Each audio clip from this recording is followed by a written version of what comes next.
이사야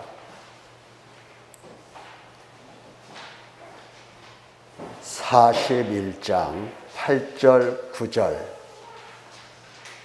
이 말씀을 통해서 통시적 원리 원칙이라는 말씀의 제목을 듣겠습니다.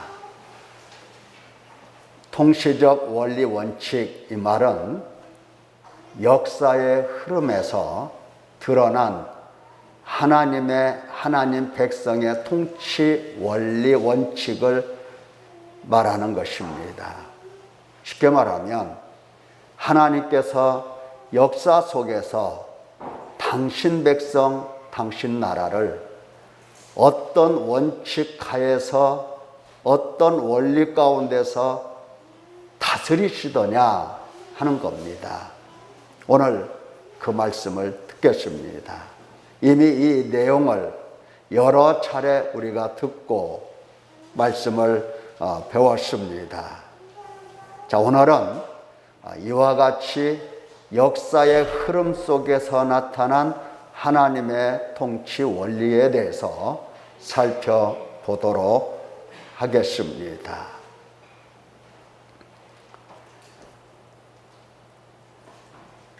사랑하는 성도 여러분, 우리 주 예수 그리스도께서 성령께 이끌리시어서 40일 금식 후 사탄의 시험을 물리치시고 가버나움으로 거처를 옮기신 후에 처음 선포하신 말씀, 아마 여러분들이 잘 기억하실 겁니다. 마태복음 4장 17절에 이때부터 예수께서 비로소 전파하여 이르시되 회개하라 천국이 가까이 왔느니라 하셨습니다.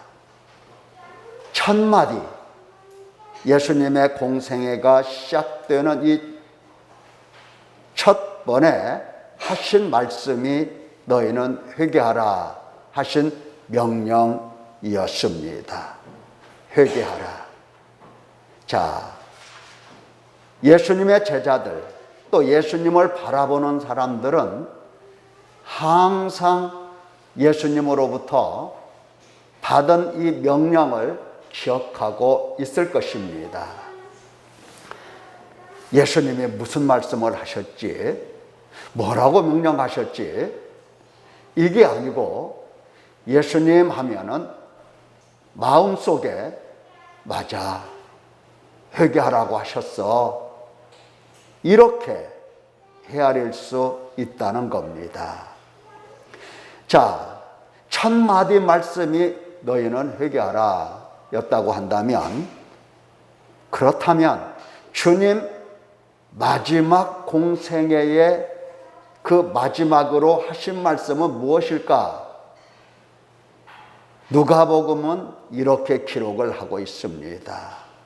또 그의 이름으로 죄사함을 받게 하는 회개가 예루살렘에서 시작하여 모든 족속에게 전파될 것이 기록되었으니 너희는 이 모든 일의 증인이라. 제자들에게 하신 말씀이죠. 너희는 이 모든 일의 증인이라. 다시 말하면 예수님께서 하시고 싶어 하시는, 이 땅에 거하시면서 매일매일 하시고 싶어 하시는 말씀은 죄사함을 위한 회개하라, 이거였습니다. 그래서 제자들에게 너희는 온 땅 끝까지 이르러서 회개에 대한 증언을 너희가 하라, 이렇게 명령하신 겁니다. 당신 백성, 당신 양들에게 끊임없이 강조하시는 이 말씀은 곧 회개하라 명령입니다.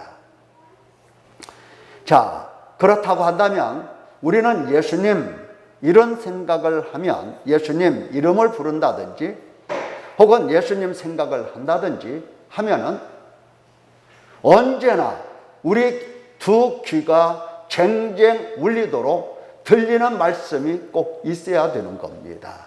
그건 뭐냐? 너 회개하라 이겁니다. 사실 이렇게 되어야 정상적인 신앙을 가지는 사람들이 되는 겁니다. 보통 교회 다니는 사람들을 보면은 그렇지가 않습니다. 예수님 하면은 예수님 생각하고 예수님 이름을 부르고 교회를 오든지 어디를 가든지 간에 예수님 이름과 더불어 생각하는 것은 불쌍히 여겨주시고 도와주시고 이렇게 해주시고 저렇게 해주시고 늘 그러한 생각, 육신을 따라서 욕심을 따라서 예수님께 간구하는 이러한 내용들로 가득 차 있다는 겁니다. 맞지가 않죠. 예수님 하면은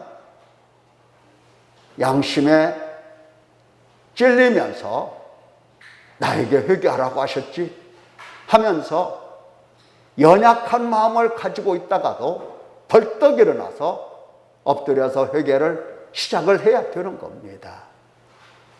자, 이게 예수님 따라가는 사람들의 모습입니다. 그런데 회개하라 말씀하시는 우리 주님 명령 앞에서 우리가 얼마나 연약한 사람인지 참 연약하다는 생각을 하게 됩니다. 왜냐하면 그렇게 명령을 하셔도 도대체 그분은 누구시며 내가 누구이기에 그 명령을 받아서 순종을 해야 되는가? 이러한 것을 헤아리지 못한다 하는 겁니다. 회개.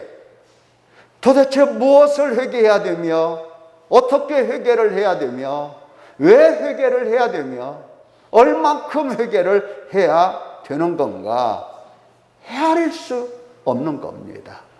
다만 불순종할 뿐입니다. 순종하지 않아요. 죄와 허물로 죽어 부패하고 교만하다는 이 생각에 슬퍼집니다. 얼마나 슬퍼지는지 몰라요. 사랑하는 성도 여러분, 그토록 애타게 명령하시는 그분이 누구신지 알고 있는가? 순종하는가? 멸시하는가? 무시와 멸시와 천대를 받으셨지만 사실은 그분은 독생자로서 처음부터 영원히 하나님과 함께 계시고 지극히 높으신 하나님의 독생자이시고 하늘과 땅을 창조하신 전능하신 하나님이시고 지금도 만물을 말씀으로 붙드시고 통치하시는 하나님이십니다. 히브리서 1장 2절을 보면은 이 아들을 만유의 상속자로 세우시고 또 그로 말미암아 모든 세계를 지으셨느니라. 이는 하나님의 영광의 광채이시요 그 본체의 형상이시라. 그의 능력의 말씀으로 만물을 붙드시며 죄를 정결하게 하는 일을 하시고 높은 곳에 계신 지극히 크신 이의 우편에 앉으셨느니라. 자, 그 전지전능하신 하나님 예수 그리스도께서 죄사함을 선물로 주시려고 준비하시고서 회개하라고 명령하시는 것입니다. 그런데 그렇게 우리의 유익을 위하여 죄사함을 위하여 회개하라 말씀하시는 우리 주님 앞에서 나는 지극히 높으신 하나님의 독생자 예수 그리스도를 알아뵙는가? 알아뵙는가 하는 겁니다.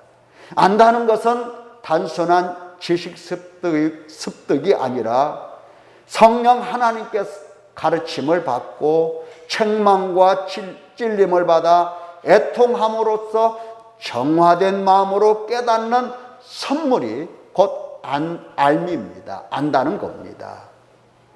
그분 앞에서 나는 책망을 받고 양심이 찔리는가?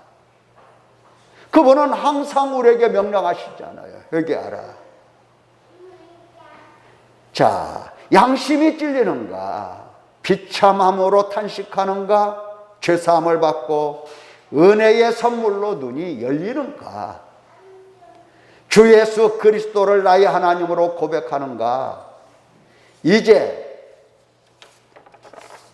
회개하라 명령하심이 두렵고 떨리는 말씀으로 들리는가? 명령하신 말씀이 생명이라 무엇보다도 먼저 순종할 각오가 섰는가? 내가 미루지 아니하리라. 회개하기를 미루지 아니하리라. 적당히 타협하고 핑계나 대고 무시하고 무관심하지 않으리라. 오직 순종하리라. 이렇게 각오를 했는가 하는 겁니다. 순종은 생명이고 불순종은 멸망인 것을 나는 아는가? 내가 그렇게 회개하라고 명하시는 그 주님의 명령을 거역하고서도 내가 생명을 얻을 수 있는 건가 하는 것들을 생각해 볼 줄 알아야 되겠습니다.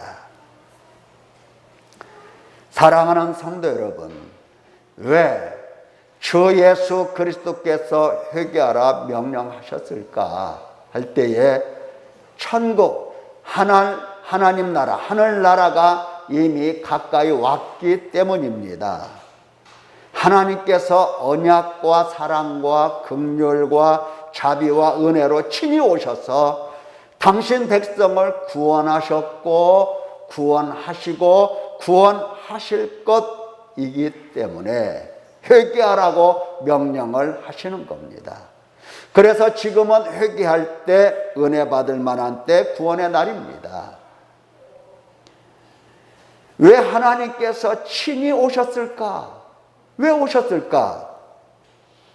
우리가 수도 없이 말씀을 들었습니다. 죄인을 불러 회개하여 구원하시려고 오셨습니다. 그렇기 때문에 회개하라고 명령하시는 거고 그 명령을 따라서 우리는 회개에 순종을 해야 하는 겁니다. 만약 하나님께서 구원이 아니라 심판하시려고 오셨다고 한다면 회개하라는 말씀, 이 명령 하시겠냐 하는 겁니다. 하실까요? 안 하죠. 안 해요. 범죄한 나라임에 틀림없어요. 우리가 행악의 종자 틀림없어요. 하나님과 단절되고 사망의 몸으로 어두운 가운데 있는 인간임에 틀림이 없어요. 그런데 그럼에도 불구하고 긍휼과 자비와 사랑으로 불쌍히 여기시며 죄사함을 주시고 생명과 평안과 구원과 영원한 낙원을 주시려고 찾아오셔서 회개하라 명령하시는 겁니다. 이렇게 명령하시기 때문에 우리는 회개를 해야 할 것입니다. 회개하라는 말씀이 부담스럽게 느껴질 수도 있습니다. 육신의 생각으로는 무엇을 못하겠습니까? 하나님께 원망 불평까지도 하는데 하나님께 분노하는 사람도 있어요. 눈을 하늘을 들어 부라리면서 왜 이러십니까? 뭐 이렇게. 회개하라는 말씀이 부담스럽다. 정말로 부담스러운 말씀인가? 거룩하신 하나님과 그 나라, 그리고 사탄의 권세와 사망 가운데 있는 인간, 이 두 사이에 서로 화목 관계를 맺는 것은 하나님을 향하여 죄인임을 인정하고 자백하고 회개함으로써 가능한 것입니다. 또 돌아오는 자를 하나님 편에서는 용납하시고 용서하시고 죄사함을 주시고 씻어주시고 정결하게 하시며 죄를 기억하지 않음으로써 가능한 겁니다. 하나님과 관계 회복, 하나님 나라로 옮겨감, 이것은 회개가 아니고서는 불가능한 일입니다. 그렇기 때문에 예수님께서는 오시자마자 회개하라 명하셨고 떠나가실 때에도 회개할 것을 제자들에게 단단히 일러 부탁을 하신 겁니다. 나는 회개가 필요 없다. 회개가 부담스럽다. 대충 해도 되고 나중 해도 되고 그렇게 생각하실 것입니까? 하나님 나라가 가까이 왔다. 하나님께서 찾아오셨다. 말씀을 주시며 죄를 알게 하시며 회개하게 하신다. 그런데 나는 회개할 것이 없다. 이런 생각이 옳으냐 이 말입니다. 자, 하나님 나라가 가까이 왔어. 하나님께서 찾아오셨어. 말씀을 주시면서 죄를 깨닫게 하셔. 회개하라고. 그런데 나는 회개할 것이 없는 것처럼 산다. 이게 말이 되냐고 이게. 하나님께서 찾아오셨기에 회개해야 하고 회개로 인도하고 계시기 때문에 회개를 해야 하는 겁니다. 하나님 나라가 가까이 왔다는 말은 예수 그리스도께서 가까이 오셨다는 말이고 표적을 행하셨다는 말이고 말씀을 가르쳐 주셨다라고 하는 말이고 죄사함을 위하여 속죄제물 화목제물이 되셨다 등등 총괄하는 말씀이 바로 하나님 나라이고 하나님 나라가 가까이 왔다는 뜻입니다. 하나님과 하나님께서 행하시는 일들을 보며 인간은 회개해야 하는 것입니다. 사랑하는 성도 여러분, 잘 생각해 보세요. 하나님께서 찾아오셔서 하나님과 하나님께서 행하신 일을 다시 말하면 가르쳐 주심, 이것은 도대체 무엇 때문이냐고요? 무엇 때문에? 왜 하나님을 가르쳐 주시고 왜 하나님이 이렇게 일하셨다, 하나님은 이런 분이다, 왜 이렇게 가르쳐 주시느냐 이 말이에요. 도대체 하나님의 마음속에는 무엇이 있냐? 그것은 하나님의 영광을 위하여 하나님 백성을 구원하고자 하는 그 목적이 있기 때문에 이렇게 말씀하시는 겁니다. 그러면 그 하나님 백성을 구원하시기 위하여 하나님께서 명령하실 수 있는 것은 뭐가 있겠습니까? 그렇죠. 회개하라 이겁니다. 회개하라. 죄인을 구원하러 오셨잖아요. 그러니까 그 죄인에게 죄 문제에 대해서 말씀을 하시는 겁니다. 회개하라 그러는 거예요. 하나님께서 우리가 사업을 잘하고 장사를 잘하도록 가르쳐 주시기 위해서 이 땅에 하나님이 오셨다고 한다면 장사하는 법, 돈 잘 버는 법, 주식 잘하는 법 이런 것들을 가르쳐 주실 겁니다. 많은 하나님은 그런 일로 오신 게 아니에요. 자기 백성을 저희 죄에서 구원하러 오셨기 때문에 죄를 일러주시고 죄에 대해서 회개하라 명령하시는 겁니다. 그렇습니다. 이것은 하나님의 통치 원리이고 원칙입니다. 구약이든 신약이든 이 원리 원칙이 통시적으로 흐르고 있는 겁니다. 역사를 따라서 수많은 사람들이 이 땅에 왔다가 가고 수많은 사건들이 일어나고 찾아들고 이 나라가 섰다가 저 나라가 망하고 이러한 역사 속에서 하나님이 오직 하시는 일은 무엇일까? 무엇이겠습니까?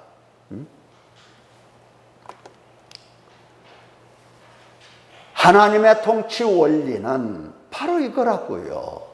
구원, 영생, 생명, 천국, 하나님의 나라 이것을 위하여 하나님과 하나님께서 행하신 일들을 보여주시는 겁니다. 낱낱이 보여주세요. 그리고 회개하라고 명령을 하시는 겁니다. 그러면 순종하잖아요. 지금 회개하라고 하시는 그분이 누군가 알아차리면서 회개를 하잖아요. 이것을 믿음으로 보시고 의롭다 하시고 이렇게 의롭다 선포하시는 겁니다. 이것이 바로 하나님의 통치 원리 원칙입니다. 의롭다라고 하신 것은 뭡니까? 이제 구원의 백성으로 계속해서 하나님께서 양육을 시키겠다 하시는 뜻입니다. 이 원리 원칙 안에서 하나님 백성을 구원하시고 살리시고 영생을 주시고 낙원까지 데려가시는 겁니다. 할렐루야. 자, 이 말이 좀 어렵게 느껴질지 모르지만 어려운 말씀이 아니죠. 예를 들어보면 쉬워요. 첫 번째 예, 예수님께서 삭개오 집에 들어가셨습니다. 삭개오는 소문난 죄인이었습니다. 누가 보든지 간에 삭개오는 죄인이었어요. 그래서 세리들과 함께 음식을 잡수실 때에 예수님께서는 사람들은 예수님을 향해서 죄인과 함께 먹고 마시는 죄인의 친구라고 얘기했습니다. 오늘 밤에 예수님께서는 삭개오의 친구가 되시려고 삭개오의 집에 들어가셨습니다. 들어가셔서 함께 먹고 마시면서 무슨 얘기 하셨겠어요? 야, 음식이 뭐 이렇게 맛있냐? 너 원래 이렇게 맛있게 먹고 사냐? 이런 말씀들이었겠습니까? 아니죠. 내가 죄인을 불러 회개시키러 왔노라. 이런 등등의 말씀. 죄는 네가 졌지, 저주는 내가 받으마. 이런 이야기들. 네 죄를 내가 담당하며. 이런 이야기들. 나는 하나님의 보내심을 받아 이렇게 이 땅에 죄인을 구원하러 오셨다. 등등 수많은 말씀들을 그 밤에 둘이서 나눴을 것입니다. 기록은 없지만. 그러자 삭개오가 기뻐하며 회개를 하는 겁니다. 여러분 다 아시는 대로 회개하는 삭개오를 보시면서 예수님이 얼마나 기뻐하셨습니까? 오늘 구원이 이 집에 이르렀으니 이 사람도 아브라함의 자손이미로다. 인자가 온 것은 잃어버린 자를 찾아 구원하려 함이니이다. 예수님께서 이렇게 말씀. 오늘날 만약에 예수님께서 우리 집에 오신다고 한다면 교회 다니는 성도들 가정가정에 난리가 날 겁니다. 마침 잘 오셨습니다. 제가 예수님을 기다렸습니다. 지금 때가 어느 때입니까? 우리 회사 망하게 되었고 제가 죽게 되었고 제가 질병으로 곧 숨이 넘어가고 있습니다. 등등 예수님에게 얼마나 많은 이야기들을 하겠습니까? 들을 줄은 모르고. 그러나 삭개오는 아닙니다. 예수님이 누구신지를 정확하게 바라보고 그 앞에서 내가 무엇을 해야 될는가를 정확하게 이해를 했습니다. 도대체 예수님께서 뭐하러 이 땅에 오셨는가? 어떻게 우리 집까지 들어오시게 되었는가? 보면서 그 앞에서 회개했습니다. 왜? 주님이 아무 말씀 안 하셨다 하더라도 예수님의 눈에서는 나는 죄인을 구원하러 왔지, 회개하라 하는 주님의 명령이 눈에서 나오는 것을 느꼈을 겁니다. 삭개오가. 그 밤에 삭개오는 회개를 했던 거고. 자, 우리 하나님의 통치 원리가 무엇입니까? 당신을 보여주시는 겁니다. 그리고 죄를 깨닫게 하시고 회개함과 죄사함을 주시는 겁니다. 이것이 통치 원리예요. 자, 다른 예를 또 보자고요. 오순절 이후 베드로가 말씀을 선포하지요. 말씀 선포는 하나님 나라 표적입니다. 이스라엘 온 집은 확실히 알지니 너희가 십자가에 못 박은 이 예수를 하나님이 주와 그리스도가 되게 하셨느니라 선포했습니다. 이 말을 들은 사람들이 어찌했습니까? 마음에 찔려 형제들아 우리가 어찌할꼬 했던 겁니다. 가슴을 쳤어요. 너희가 회개하여 각각 예수 그리스도의 이름으로 세례를 받고 죄사함을 받아라. 그리하면 성령의 선물을 받으리니 이 패역한 세대에서 구원을 받아라 선포했어요. 그날 3,000명이 회개하고 세례를 받았습니다. 하나님의 통치의 원리가 무엇이냐고요? 통치의 원리. 예수를 하나님이 주와 그리스도가 되게 하셨느니라. 하나님이 누구시고 하나님께서 행하신 일이 무엇인가를 일러주시면서 회개하라고 명하시는 것입니다. 이것이 하나님께서 인간에 대하여 다스리시는 원리고 원칙입니다. 누구를 보든지 마찬가지예요. 누구를 보든지.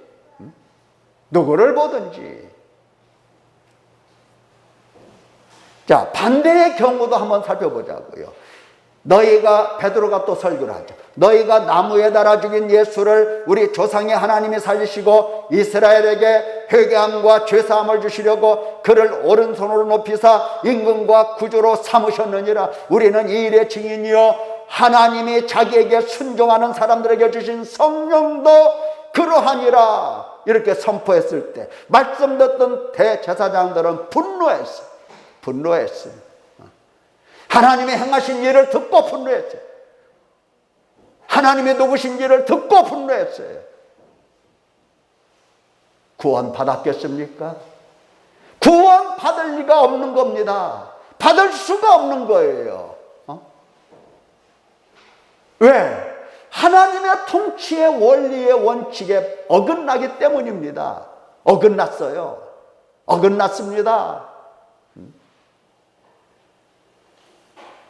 구원을 위하여 하나님과 하나님 하신 일을 보여주시고 회개하게 하시는 것입니다. 회개하지 않는다면 구원 대신 멸망뿐인 겁니다. 예를 하나 더 보십시다. 예수께서 권능을 가장 많이 행하신 고을들이 회개하지 아니함으로 그때에 책망하시되 화 있을진저 고라시나 화 있을진저 벳세다야. 너희에게 행한 모든 권능을 두로와 시돈에서 행하였더라면 그들이 벌써 베옷을 입고 죄에 앉아 회개하였으리라. 예수님께서 오셔서 수많은 표적을 보여주셨습니다. 그런데 그들은 예수님이 보여주시는 그 표적을 보고서 주여 오늘 또 우리는 배가 고프니 떡을 만들어 주옵소서 하는 심정으로 예수님을 찾아갔고, 주여 저는 이렇게 질병으로 고생을 하나이다. 감기가 들었습니다. 어떤 사람은 감기만 들면 목사님 신방 와주시라고 그렇게 하는 사람들도 많이 있어요. 우리 교인들 말고. 아프기만 하면 목사님, 이 사람들 아프다고 예수님께 소리 지르면서 고쳐달라고 했어요. 뭐는 않고 회개는 아니하고 회개하지 않았습니다. 예수님께서 그들에게 재앙을 선포하셨습니다. 화 있을진저 재앙을 선포하신 겁니다. 하나님의 통치 원리 원칙이 보입니까? 표적을 행하신 것은 죄사함과 구원을 위하여 회개하게 하신 것이었는데 이를 알아차리지 못하고 순종하지 아니하고, 사실은 순종하고 회개했어야 하는 것을, 이것이 바로 통치 원리 원칙입니다. 자, 사랑하는 성도 여러분, 이 원리 원칙을 보면서 다시 이사야 41장 8, 9절을 보자고요. 그러나 나의 종 너 이스라엘아, 내가 택한 야곱아, 나의 벗 아브라함의 자손아, 이렇게 부르시죠. 내가 땅 끝에서부터 너를 붙들며 땅 모퉁이에서부터 너를 부르고 내게 이르기를 너는 나의 종이라, 내가 너를 택하고 싫어하여 버리지 아니하였다 하였노라. 우리 하나님께서 이사야 선지자를 통해서 이와 같이 말씀하십니다. 나의 종 너 이스라엘아, 생각해 보세요. 도대체 하나님께서 당신이 무슨 일을 하셨는지, 그 범죄한 나라 행악의 종자 그 사람들에게 왜 일러주시냐 하는 겁니다. 왜? 똑같아요. 다스리심의, 통치의 원리 원칙이 똑같기 때문에 하나님이 누구신지, 하나님이 행하신 일이 무엇인지 일러주시는 거예요. 뭐 하라고? 회개하라고, 돌아오라고. 내가 너를 나의 종으로 택했다. 아브라함처럼 친구 되고 사랑하려고 내가 너를 나의 벗으로 택했다. 하나님과 하나님께서 행하신 일을 보고 들은 자들은 도대체 무엇을 해야 마땅한 것일까?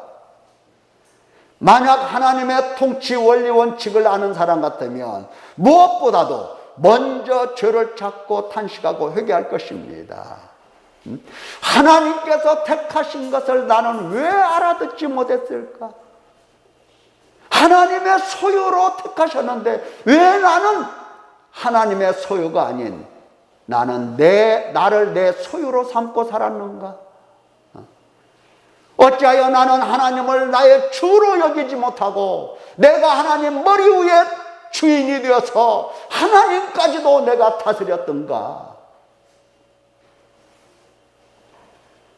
먼저 죄를 찾고 탄식하며 회개했어야 마땅하는 겁니다. 마땅하다고요. 우리가 이사야 41장 8절 9절을 여러 주간 동안 계속해서 말씀을 듣는데 이 말씀의 의미를 명확하게 깨닫고 그 다음에 10절을 넘어가야 됩니다. 10절에 보니까 이렇게 되어 있어요.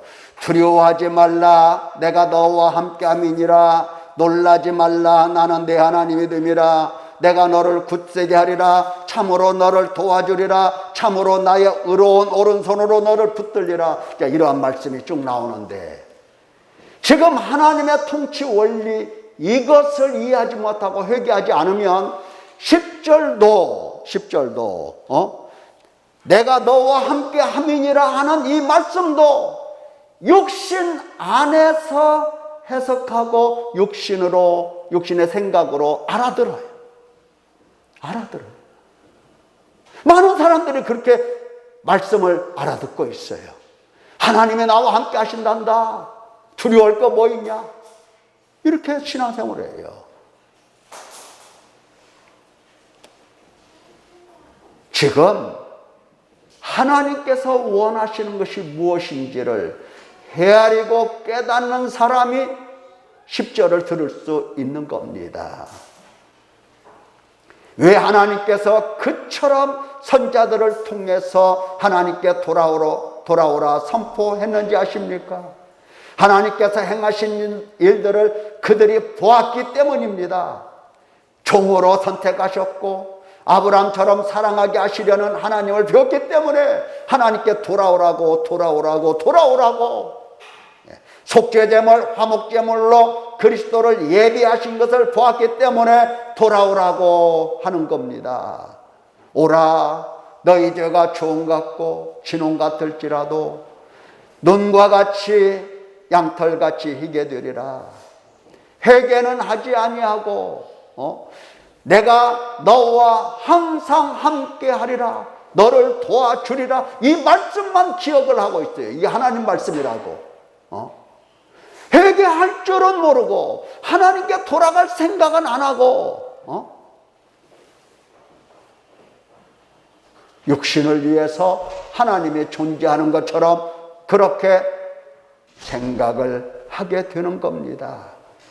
너희는 이제라도 금식하고 울며 애통하고 마음을 다하여 내게로 돌아오라. 마음을 찢고 너희 하나님 여호와께로 돌아올지어다. 그는 은혜로우시며 자비로우시며 노하기를 더디하시며 이내가 크시사 뜻을 돌이켜 재앙을 내리지 아니하시나니.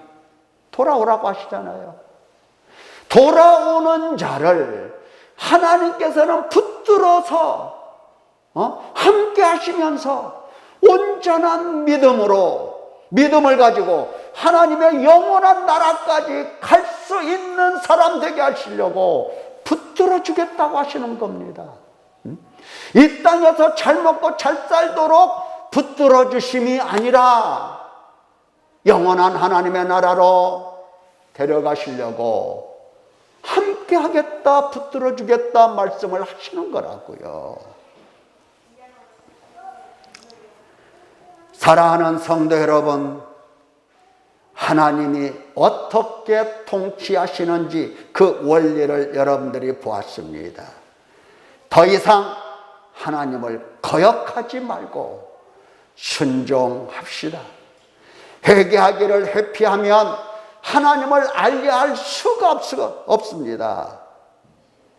회피하지 말고 받을 재앙을 피하십시다. 낙원에 들어가기까지 우리 하나님과 하나님 행하신 일들을 보면서 마음을 찢고 탄식하십시다. 그분이 어떻게 나를 하나님 나라까지 데려가시는지를 여러분들이 보고 듣고 깨닫게 될 것입니다. 그러면 자연스럽게 내 마음속에서 하나님 사랑을 알아차릴 수 있고 하나님 사랑하는 사람으로 살게 될 것입니다. 기도하겠습니다.